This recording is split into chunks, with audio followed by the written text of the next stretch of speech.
Good morning. I brought lunch for my husband, Terrence Carter. I'm sorry, ma'am. His wife already brought him lunch.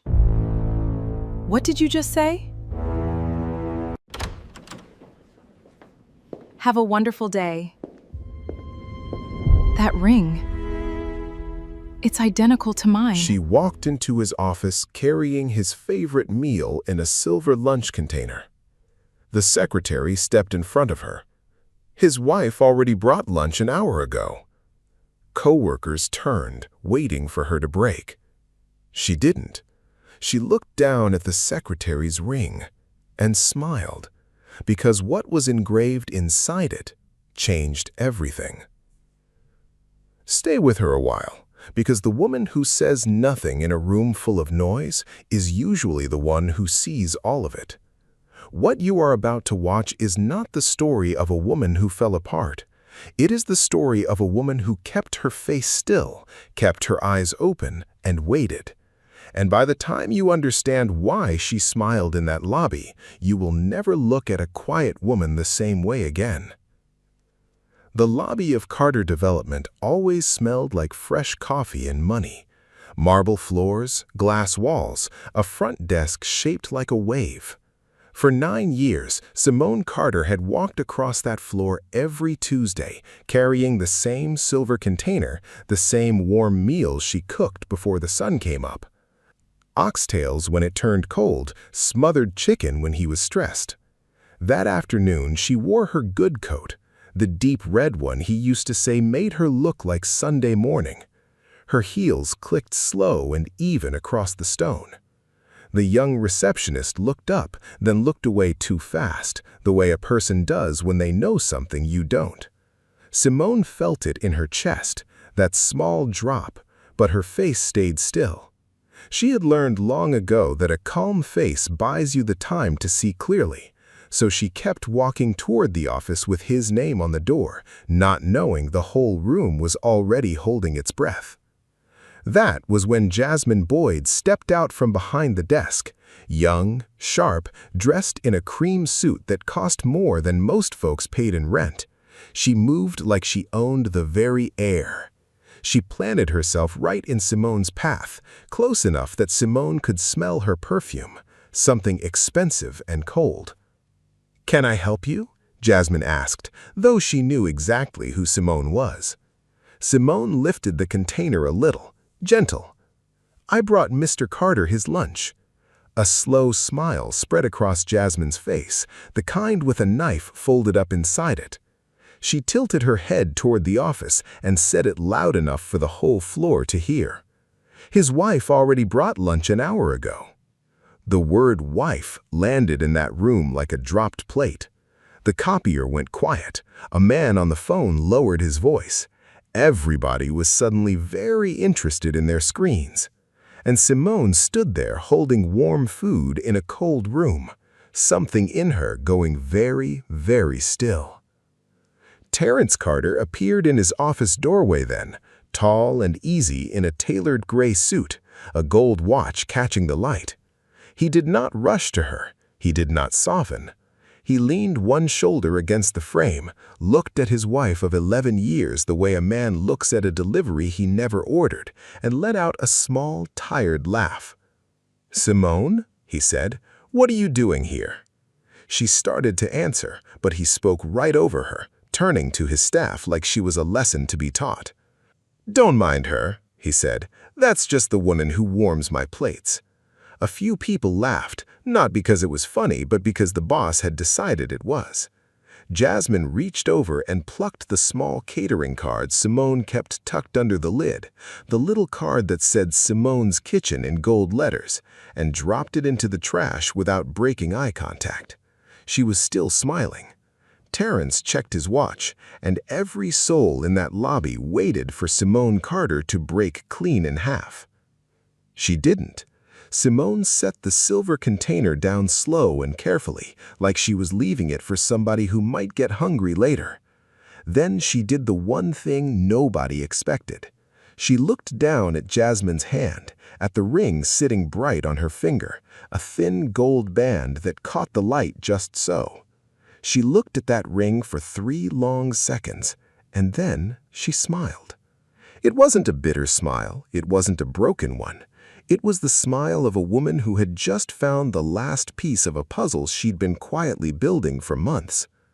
"It's a beautiful ring," she said softly. Then she turned and walked out, her red coat moving behind her, her heels steady on the marble. The room let out its breath, confused because the wife was supposed to cry, and she didn't. What none of them understood, what not one person in that lobby could have ever guessed, was that Simone already knew exactly what was engraved on the inside of that band, and she knew who had put it there. To understand why Simone smiled instead of screamed, you have to go back 12 years to a rented banquet hall on the South Side, where a young woman with flour under her fingernails was setting out trays of food she had cooked with her own 2 hands.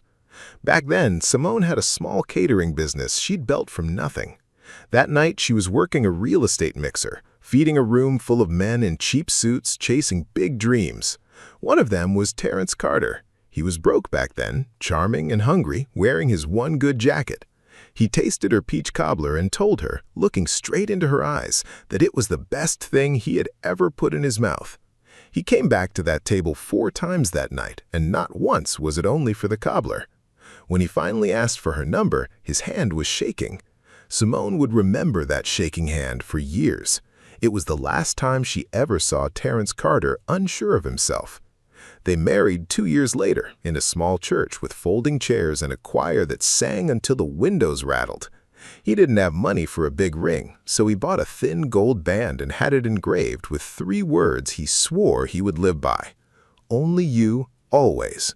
He slid it onto her finger and whispered those words against her ear while the whole church clapped. And for a long time, he meant them. Those early years were lean but warm. Simone would come home from catering jobs smelling like garlic and butter, and Terrence would meet her at the door with his sleeves rolled up, ready to hear her whole day. He held her hand at red lights. He called her his entire world and meant it so hard she could feel it in her bones. That little engraved band was the proof of it. Simone wore it every single day. She had no idea, back then, that one day she would see those same 3 words on another woman's hand. Then Terrence got his first big break, a piece of land nobody wanted that he turned into a shopping strip that everybody suddenly did. Money started coming in, and with the money came the kind of quiet decision that changes a marriage without anybody noticing the exact moment it happens. Terrence needed capital to grow, and Simone had savings from her business, years of careful money tucked away. She gave it to him, all of it. She closed down Simone's kitchen, sold her big mixers and her warming trays, and poured everything she had into his company. "We're a team," he told her. "When I win, you win." So she stopped cooking for strangers and started cooking only for him. She kept his books, entertained his investors, ironed his shirts, and rehearsed his pitches with him at the kitchen table until midnight. She made herself small so that he could get big. For a while, watching him rise felt like rising too. She told herself that was love. She didn't yet know it was a debt he never planned to pay back. The changes came slow, the way rust comes to metal. First, it was the second phone, the sleek black one he said was just for business, the one he kept face down and carried into the garage to answer. Then it was the late nights, dinners that ran until 2 in the morning, cologne on his collar that wasn't the kind she bought. Then it was the money, large withdrawals she would catch on the statements, thousands of dollars marked only as consulting. When she asked, he had an answer for everything and a way of making her feel small for even asking. "You worried about money now?" he would say, "after everything I built for you?" A new assistant appeared at the company, hired without a word to Simone, a young woman named Jasmine, who somehow ended up at every dinner, every trip, every late meeting. Simone noticed all of it, and she said nothing, because she had learned that a woman who reacts too soon never gets to see the whole truth. Her neighbor, Miss Odessa, saw it before Simone would say it out loud. 70 years old, 2 husbands buried, most of her enemies outlived, she did not waste words. One evening on the porch, watching Terrence's new car pull out for another midnight meeting, she set down her sweet tea and said it plain. "Baby, a quiet man spending loud money is hiding a second life. You hear me?" Simone didn't answer, But that night, after Terrence fell asleep, she got up in the dark, took his phone and his bank statements to the kitchen table, and one by one she photographed every page. Her hands were steady, her breathing even. She was not crying, she was collecting. Because somewhere in the last few months, without telling a single soul, Simone Carter had stopped being a wife who hoped she was wrong and started being a woman who intended to be sure. And what she was about to find would be so much worse than a girlfriend. It would have a marriage license attached to it. It happened on a Thursday, while Terrence was away on what he called a business trip to Atlanta. Simone had the house to herself, and a key she had copied weeks before, the small brass key to the bottom drawer of his home office desk, the one drawer he always kept locked. She had never opened it, telling herself she was waiting for the right time, when the truth was she had been afraid of what the waiting would end. That night, the fear finally lost. She slid the key into the lock and turned it. The drawer rolled open with a soft sound. On top sat a folder, plain manila, unmarked. She opened it in her lap under the lamp, and there it was, the very first page, an official document with the state seal and 2 names printed in black ink. Certificate of Marriage, Terrence Carter, Jasmine Boyd, dated 14 months earlier. Simone read it 3 times, the way you read a word that suddenly stops making any sense. Her husband had married another woman while he was still married to her. Under the certificate were photographs, and the photographs were worse than the paper. There was Terrence in a white tuxedo she had never seen, standing under an arch of flowers, holding Jasmine's hands. A real ceremony, a real day, a whole life he had built in the dark while she cooked his dinners in the light. Simone spread the pictures across the desk, her face still, her eyes moving slow over every detail. And in one photo, off to the side, stood a woman in a lavender dress, half turned away from the camera, laughing, holding a small bouquet like a maid of honor. Something about her shoulders, the way she stood, tugged at Simone like a name she could not quite say. She knew that woman, she was sure of it, but the face was turned, blurred by a half-second of motion, hidden.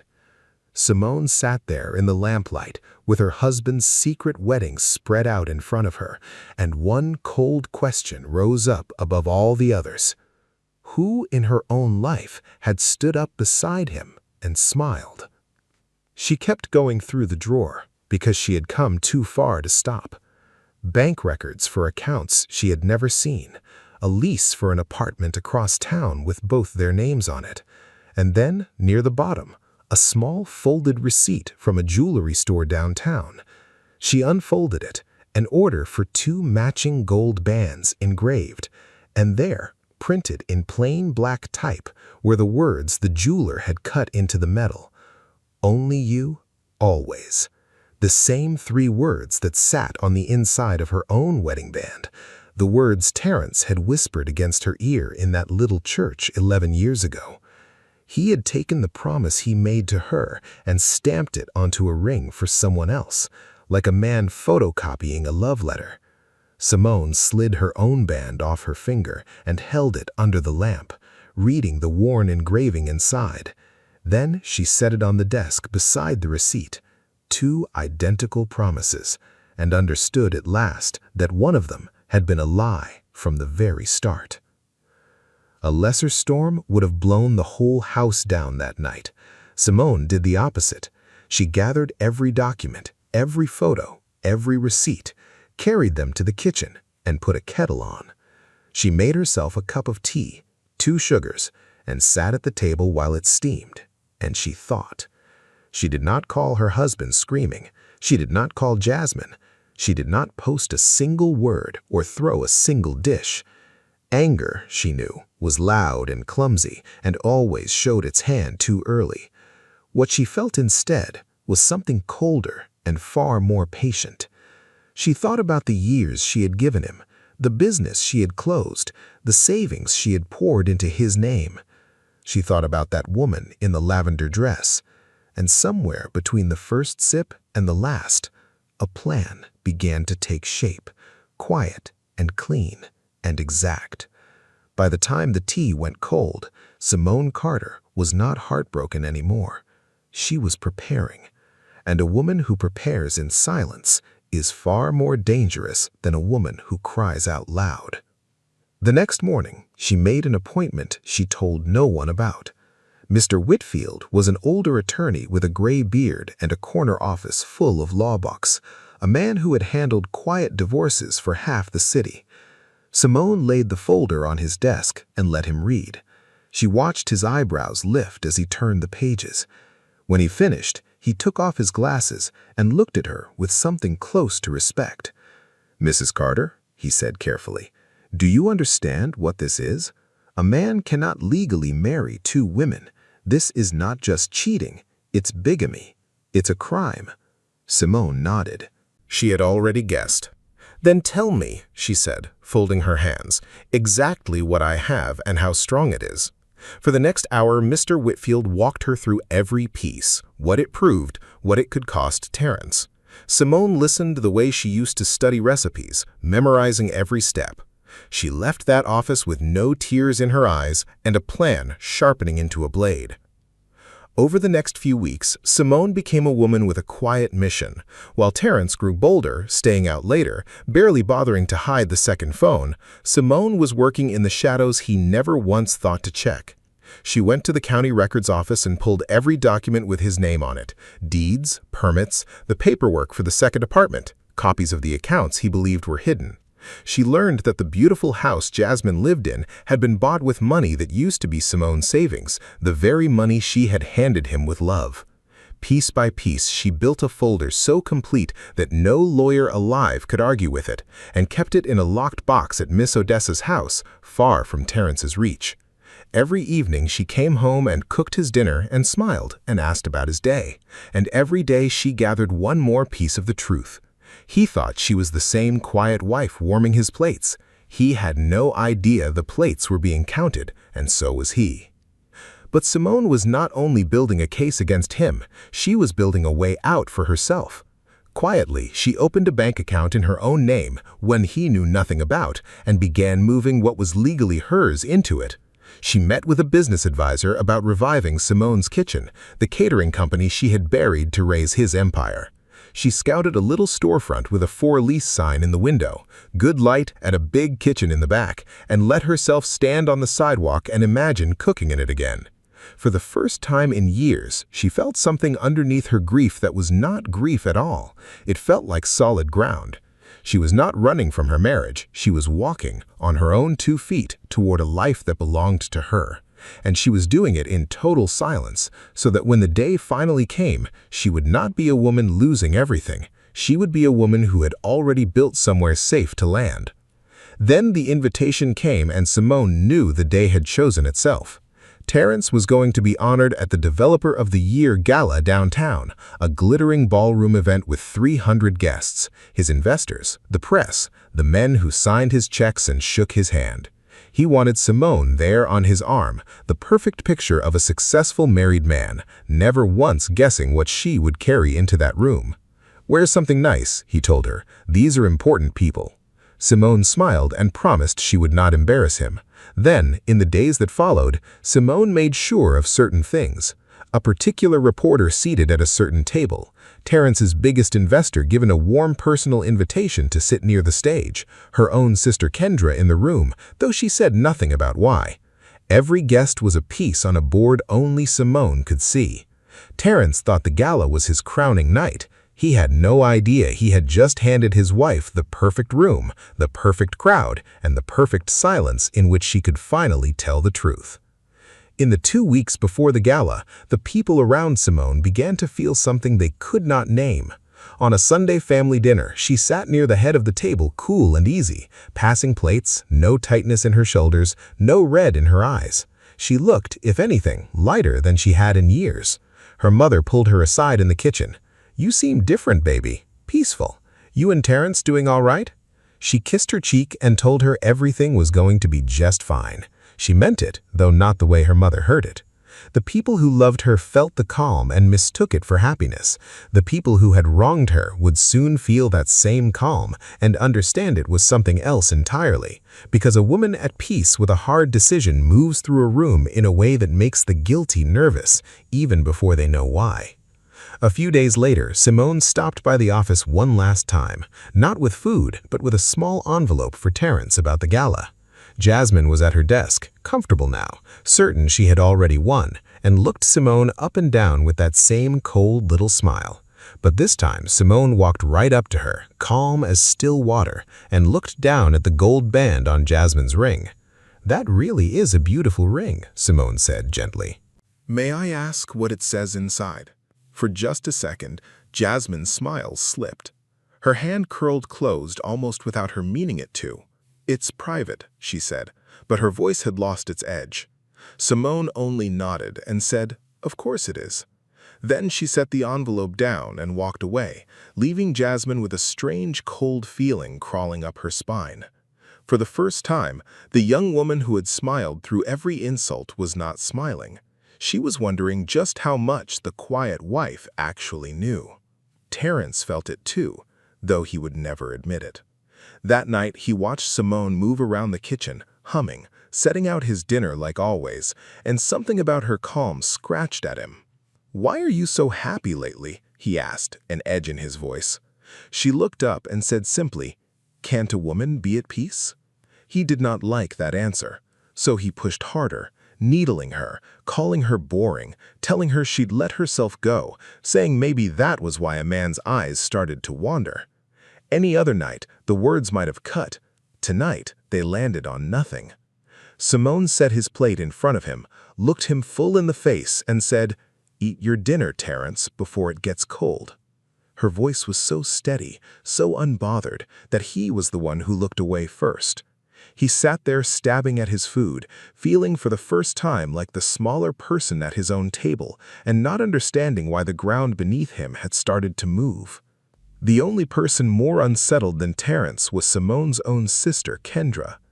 Ever since the gala invitations went out, Kendra had been strange on the phone, talking too fast, asking too many questions about whether Simone was really doing okay, whether she'd been going through Terrence's things, whether everything at home was truly fine. She could not seem to hold still, laughing at things that were not funny, changing the subject fast. Simone noticed it the way she noticed everything now, quietly, filing it away. She did not accuse her sister of anything. She just listened and remembered the woman in the lavender dress, half turned from the camera, and felt the pieces slide a little closer together. She let Kendra squirm and simply told her, warm as ever, that she would see her at the gala. Then she hung up and sat in the quiet, and the last cold suspicion in her heart settled into something certain.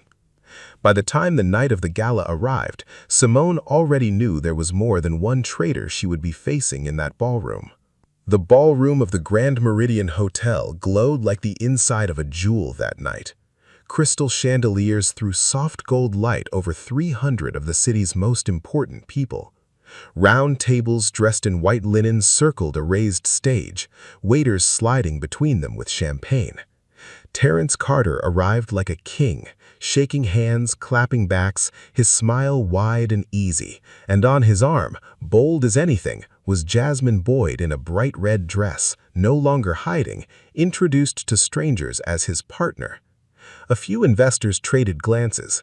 Everyone had heard he was married. Not one of them said a word.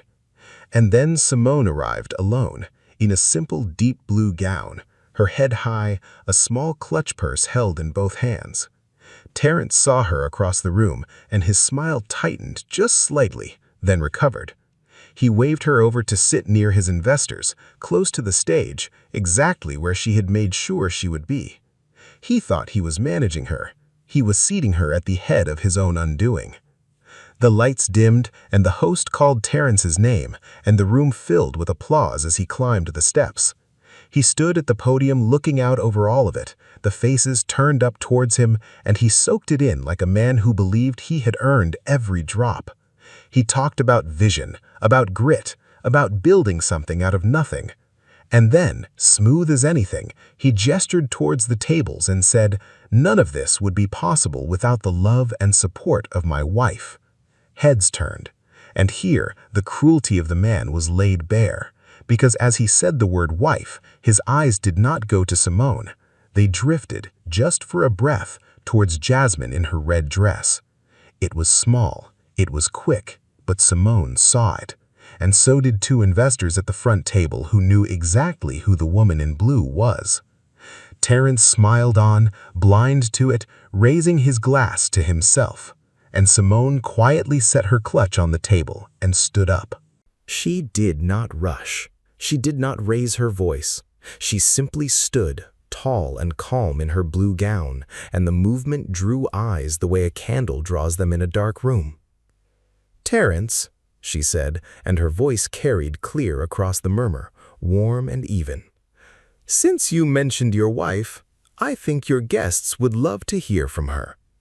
A soft laugh went around the room, the polite kind, people assuming this was part of the show. Terence's smile froze half an inch. He knew that calm. He had been living beside it for weeks without ever understanding it, and now, too late, a cold thread of fear pulled tight through his chest. "Baby, that's all right," he said quickly, trying to laugh. "You don't have to do that." But the crowd was already clapping, already welcoming her up, and to stop her now would look strange in front of everyone who mattered. Trapped inside his own performance, Terence had no choice but to watch his wife walk toward the stage. Simone climbed the steps and stood beside her husband at the podium, close enough to smell his cologne, and gave the room a gentle smile that put every one of them at ease. "Thank you," she began. "My husband is right. He did not build this alone." She let that sit for a moment. Then she opened her small clutch purse and took out a folded white handkerchief, unfolding it slowly on the podium, right in front of the microphone camera that fed the big screen behind them. Inside lay two thin gold rings, side by side, catching the light. "I want to show you all something," she said softly. "Two wedding bands." On the giant screen behind her, the camera zoomed close, and 300 people watched two identical rings fill the whole wall. Terence's face had gone gray. Jasmine, at her table, had gone very still, one hand drifting up toward the ring on her own finger. The room did not understand yet, but they were leaning in now, every last one of them, feeling that something was about to happen that they would be talking about for years. Simone lifted the first ring toward the light. "This one is mine," she said. "My husband gave it to me 11 years ago in a little church with folding chairs, back when he had nothing but a good heart and a dream. He had 3 words engraved inside it." She turned it so the screen caught the worn engraving and read them out loud, her voice never once shaking. "Only you, always." A few people smiled, touched, still thinking this was a love story. Then Simone set that ring down and lifted the second, newer and brighter, and held it up beside the first. "And this ring," she said, "was made just 14 months ago, paid for with money that used to be mine." She turned it toward the screen. It has the very same 3 words cut inside it. "Only you, always." The camera caught the 2 engravings side by side on the giant wall, 2 promises, word for word the same. And slowly, table by table, the room began to understand that the man on that stage had given the exact same forever to 2 different women. Before the whispers could rise into noise, Simone reached into her purse again and laid out a folded set of papers on the podium.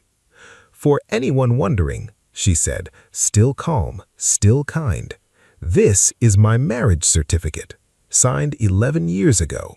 She set down a second document beside it. "And this one is his other, signed 14 months ago, to the woman in the red dress, sitting right there at table 3, while he was still married to me." She looked out at the room gentle as ever. "The law has a word for a man who marries 2 women at the same time. It's called bigamy, and it is a crime. The ballroom went so quiet you could hear the ice settle in the glasses. 300 people, the investors, the reporters, the men who had shaken his hand an hour ago, sat frozen with their champagne halfway to their lips. Nobody clapped, nobody breathed. Terence stood at the podium with his mouth open and no sound coming out, watching every important person he had ever tried to impress stare at him like they were something they had found on the bottom of a shoe. But Simone was not finished, because one wound in her heart was still open, and she meant to close it there in the light. "There is one more thing," she said quietly, and nodded toward the screen. Up came one of the wedding photographs from the locked drawer, Terence and Jasmine beneath their arch of flowers, and off to the side, that woman in the lavender dress, the picture now cleaned up, the face turned clear at last. "This is the woman who stood up as maid of honor at my husband's secret wedding, who helped plan it, who knew for over a year and looked me in my face at every holiday and said nothing." The whole room followed her eyes to a table near the middle, where a woman in a green dress had gone white as paper. "That woman," Simone said, and her voice finally trembled just once, "is my baby sister." Kendra. A gasp moved through the ballroom like wind through trees. Kendra half rose from her chair, her mouth working, no words coming. The open question had its answer, and the answer was blood. For a moment, nobody moved. Then the room came apart in slow motion. Jasmine shot up from table 3, her red dress bright against all that horror, and started toward the stage, hissing that Simone was lying, that she was jealous, that she was making a scene. But she made it only 3 steps before Terence's biggest investor, a silver-haired man at the front table, stood and said loud and flat, "Sit down, young lady." And she did. Terence reached for the microphone, reaching for the smooth words that had saved him 1,000 times, but for once in his life, nothing came. He looked at the investors pulling their napkins off their laps and rising to leave, at the reporter already typing fast on her phone, at Jasmine, who would not meet his eyes, at Kendra, halfway to the door, and finally at Simone, standing calm beside him, with 2 rings and the whole truth laid out on the podium. And in that silence, Terence Carter understood that he had walked into his own crowning night and been quietly, completely outmaneuvered by the woman he called the one who warms his plates. What happened after that night did not need Simone to lift a single finger. The truth, once it was loose in that ballroom, moved on its own, like water finding every crack. By Monday morning, 2 of Terence's largest investors had called their lawyers and begun pulling their money out of Carter Development. The reporter ran her story, and it spread across the city, his face printed under headlines that used words like fraud and bigamy. The district attorney's office, which does not ignore a crime committed in front of 300 witnesses, opened a case. The deals he had spent a decade building started falling apart, partners backing away, banks calling in what he owed. The empire that had made him feel like a king turned out to be built on the very same lie as his marriage, and once the whole world could see it, the whole thing began to come down, floor by floor. The Developer of the Year award was quietly taken back within the week, his name scrubbed off the program like it had never been printed there at all. Men who had once begged for a meeting with him stopped returning his calls. Terence Carter, who had spent so many years making other people feel small that he had never once imagined how it would feel to be the smallest man in every room he walked into. Now he learned. And there was no charming his way out of it, because the city had finally seen exactly who he was underneath the fine suit. As for Jasmine, she learned the hardest truth of all, that a man who will betray one woman will betray the next just the same.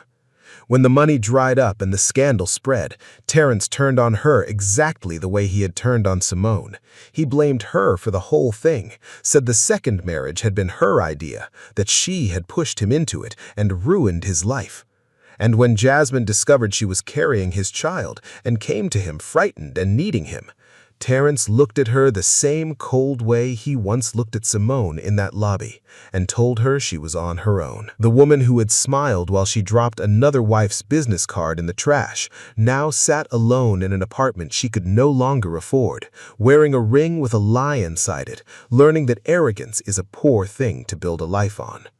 And Terrence never once looked back. Kendra lost something that money never bought and a court never touches. She lost her family. When the truth came out about the lavender dress and the maid of honor and the year of holidays she had spent lying straight to her sister's face, the whole family closed a door on her that would not open again. Her mother could not look at her younger daughter without seeing the betrayal. Cousins stopped inviting her.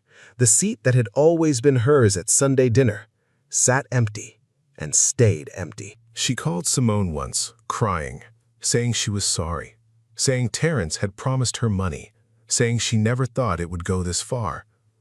Simone listened in silence, and then, gently, without any anger left in her voice, she said, "I forgive you, Kendra, but I don't have a sister anymore." Then she hung up, and she did not cry, because she had done all her crying long ago, in the dark, at a kitchen table, all alone. Simone never chased a single one of them. She never had to. While their lives came apart under the weight of their own choices, she simply did the quiet work of closing one chapter for good. Mr. Whitfield handled the divorce, and because the second marriage was a crime, the courts moved fast and moved in her favor.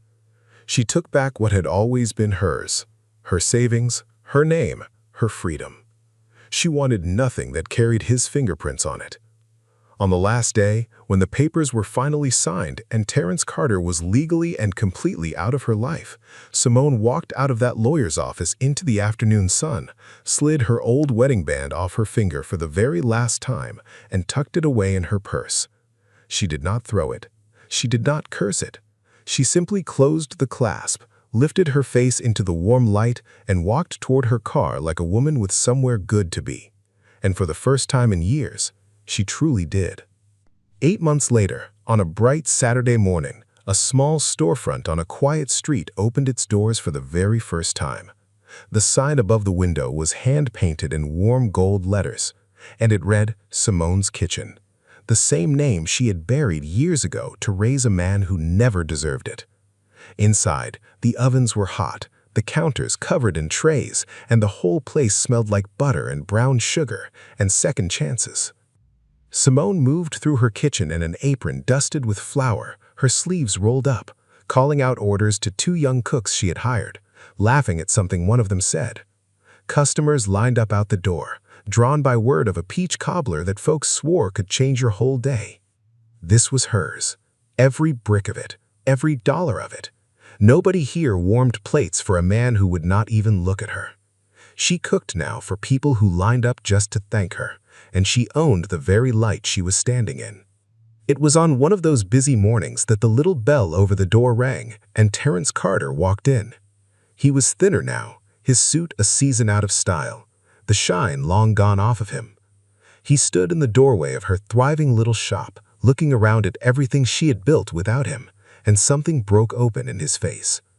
He waited until the line thinned out, then came to the counter, hat in his hands like a beggar.